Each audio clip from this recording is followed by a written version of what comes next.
Well, hello. I thought I'd get on here and just do a video, a short one hopefully, about some travel tips if you're going this summer or early fall, particularly in the summer. Been watching the news about what it looks like at the airports and on the roads, people trying to go July 4th. Everybody's traveling this summer. So I thought I'd give just a little bit about what I've learned in different websites and group threads and whatnot about what's going on with Amtrak. They don't seem to show that on the news.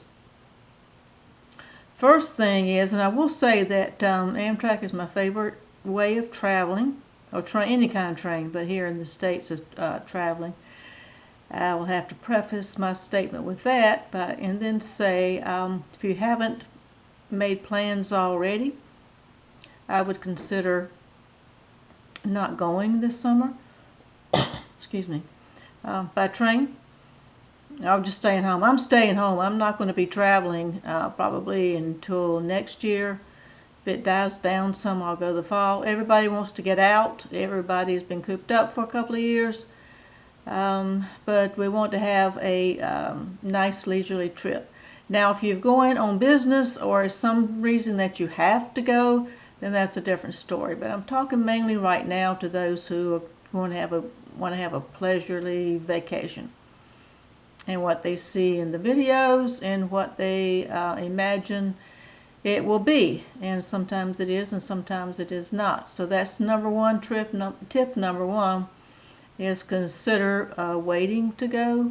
But if you're going to go, or if you already have your tickets, just continue on. What's going on too is people ask about the dining. Is the full dining there? Usually I'm going to say east of the Mississippi, the eastern part of the United States. The main travels, the main trains, the I-95 corridor trains, up in New England, around Chicago, all those areas, those trains, and there are too many to mention here, and I'm going to have a short video.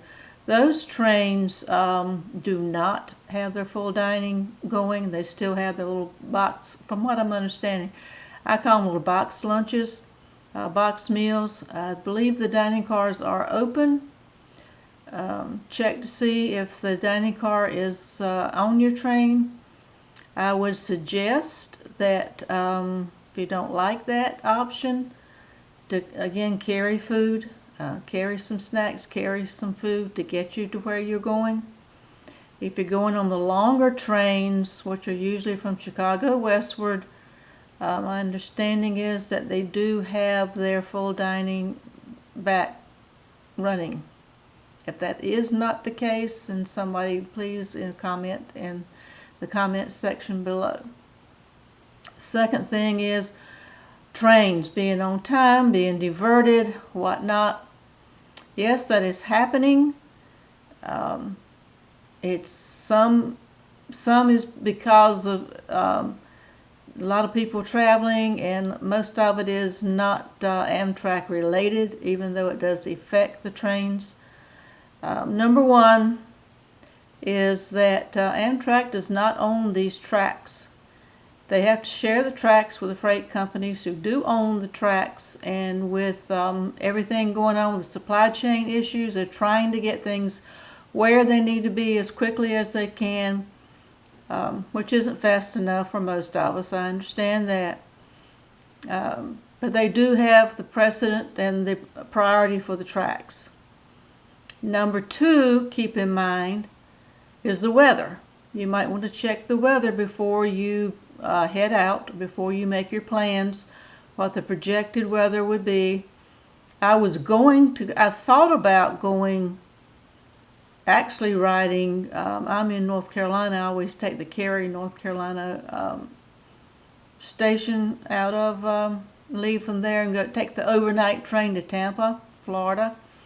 I've always wanted, well, the last few years I've wanted to do that. It's an overnight, so I get a bedroom and just sleep and then spend a couple of days in Tampa and come back. By the time that I wanted to go, I checked the weather, and there was a tropical storm coming through that side of Florida, and so I did not go. That was a wise decision not to go. So please check the weather. Out west there are wildfires. Wildfires are going to happen. Trains are going to be delayed because of things like this. They may be diverted. I have been on trains where they were shut down and I was in a station, and shut down when I was on a train and had to wait 2 hours in Maryland, Cumberland, Maryland, for buses to come and take us to D.C. That's all happened to me. I've been in the middle of it. I've been in the plains about 3 years ago when there were flooding. There was flooding all in the plains. I had been on a train that was the Southwest Chief, where both sides of the tracks were nothing but water, and it should be cornfields. And all you could see was water for as far as you could see.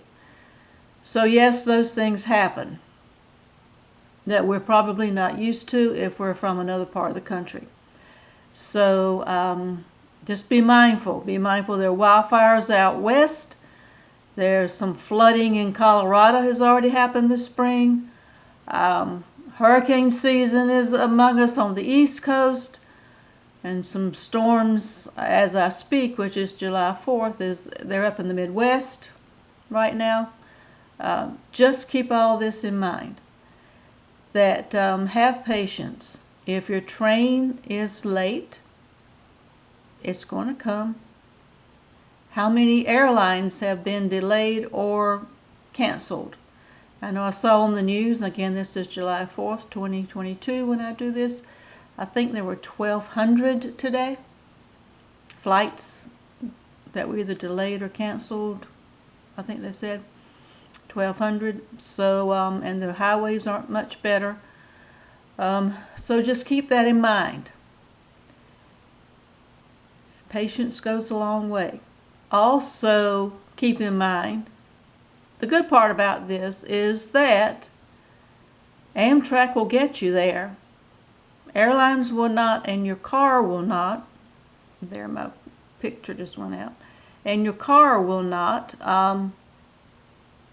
Amtrak will get you there if you've got a ticket already. What I mean is if you've got a connection because of a delay or whatever, didn't make it, they will make sure you get on a train. I've been through this several times.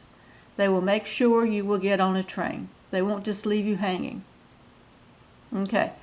But if you're worried about your connection, and someone on one of the threads had 4 hours in between getting to Chicago and getting on the train out of Chicago, 4 hours.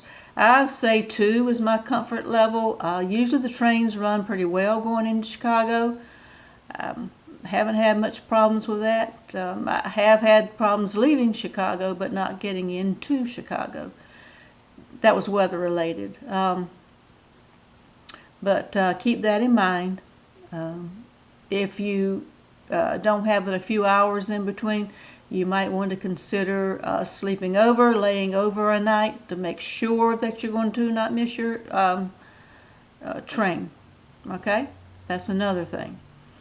Another thing that's been keep popping up is that a lot of people say they get an email from customer service or Amtrak that their trains have been canceled, their trains have been delayed, their sleeper cars their sleeper car has been canceled part of the way but not the other way. They're going to have to take a bus part of the way on a several section trip. If you're having a real long trip, if you're having a short trip, I wouldn't worry about it too much. If you're having a real long trip, just keep in mind that a lot of times they update it as they go along and it changes and your trip's fine. Another thing, if you get these emails, you might want to try to call customer service and find out what's going on. If you do have to take a bus in the middle of it, just keep that in mind. If you don't want to, you might not want to be taking that trip at this particular time. It's because of a lot of reasons that I just mentioned, a lot of reasons that are going on that are beyond Amtrak's control. This is not Amtrak's problem or fault. Airlines are the same way. riding on the roads and in your cars the same way. Everybody is out and about this summer. So that having been said, would like to mention one other thing that comes up all the time on the threads is, should you tip your attendant, car attendant? The answer is yes. They say usually $20 a day. I get a sleeper car, that the attendants in the sleeper cars in the bedrooms and that, not coach, but the sleeper cars. They do a lot for you. If they do a lot for you, turn down your bed, go get your coffee, get your meals, that kind of thing. Yeah, I think $20 a day is reasonable. I usually just do $20 for the trip, which is usually maybe 2 days, because I do everything myself. I don't use the attendant. I might have them help me put the bed down, and then I just leave it down. So we don't have that issue. But yes, tip the attendant. The standard is about $20 a day. That's provided they give you good service. If they don't give you good service or don't give you service at all, do what you want to. I have not tipped one who didn't do anything, and the bathrooms and everything were filthy. The shower was filthy. Didn't do anything at all. Some people say just leave them $1 to give them a message. I don't know. You can always call Amtrak when you get home and file a complaint, get their name, whatever you want to do. But that's generally the case. In the dining room also, with your meals, yes, you do tip in cash. Take a lot of $1 bills. I usually do $2 or $3. I think they probably may have gone up. Haven't been anywhere in almost 3 years, 2.5 years. Haven't been anywhere in a dining car, on a train. So I would do $2 to $3. Back then, I think probably maybe $5 is okay. But just take some ones. Yes, tip the attendants in the dining car. They have to make a living too, just like you would in a regular restaurant. So do that. So that's basically what I have for updates for the summer, and tips of how to have a nice trip. Patience goes a long way. Oh, and one more thing is, if you're traveling with a small child, or any child or yourself, please take something to entertain with that does not require an electronic device. Their Wi-Fi does not work all the time on the train. Even though they say they have Wi-Fi, you will hit dead spots. I have been on a train, cross-country train, where there was a 2-year-old little boy. For 2 days he screamed in coach. His mother held him. You can't be held, but they didn't have any toys for him. The Wi-Fi did not work. We were in the middle of the country, middle of Kansas. Probably we're in the middle of Kansas. But yeah, it's not a good ride for anybody if you don't have anything to entertain yourself with that doesn't require any type of Wi-Fi at all. So, hope everybody's doing well. I hope to be getting out. It is really hot, and I'm staying inside. The humidity it's not the heat, it's the humidity. We all know that for the summertime. And we've already had more 90-plus degree days here in the month of June that we normally have, I think, for the whole year or something like that. It's ridiculously hot here.